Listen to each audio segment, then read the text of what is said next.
YouTube. So real quick, what I'm doing is I'm going to run some power wire for my amp that I'm getting ready to wire up into my 2014 Jeep Wrangler Sahara. So this has an automatic transmission, and I was reading about different places on one of the forums to access through the firewall. I think I'm going to go with that spot right there. And what that is where the clutch would go if you had a manual transmission. Since I have an automatic transmission, I'm going to run it right through there. Other options I read about was right here. You could go through that hose. That is the access for the rear washer on the rear windshield. And another access location I heard about was if you pull, this would be on either side, pull the little panel off that goes on this interior panel, you could shove a coat hanger through here and then pull the wire through that way.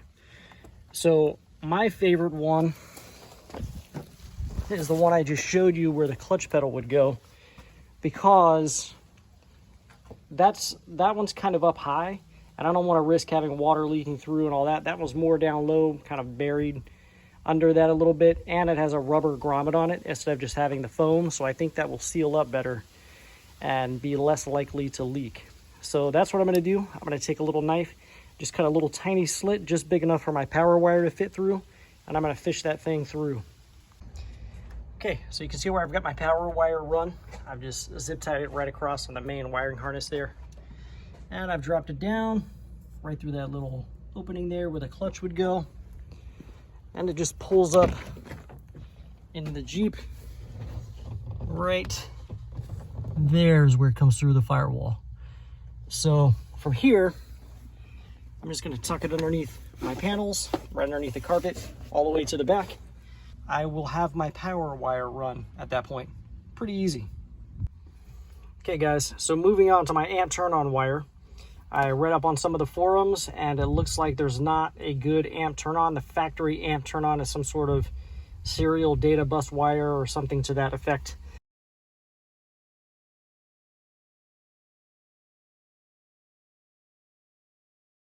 So that's not going to work. I need a 12 volt DC output for my amp turn on for my aftermarket amp.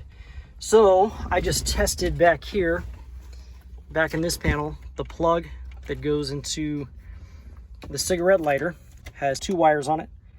One is, well, blue and purple or something along those lines. And the other one is black and white. So that's a ground wire. So you're going to tap into the purple wire here, and that's going to give you your amp turn on.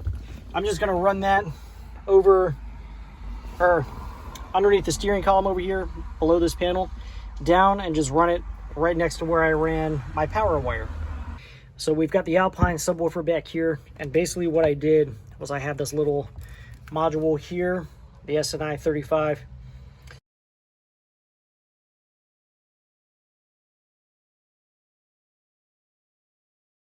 It's just amp outputs is adjustable with the gain right back here. But basically what you've got is each one of these plugs is its own channel for the subwoofer. So you've got positive and negative, the negative being the green, the positive being the gray. And then the same thing over here. So this wire's up on two different channels. We've got your gray wires and your white wires, and you're supposed to ground these out if necessary. It wasn't necessary in my case, but this does give me my left and right channel outputs here to go to my amp. I know this is a mess. I'm gonna have to clean it up in a little bit. I just wanted to show you how I did my wiring real quick. Got my JL Audio 10W3 in here. Sounds good. Much better than this weak Alpine subwoofer. This thing barely generated any bass at all. So that's what we've got going on, guys.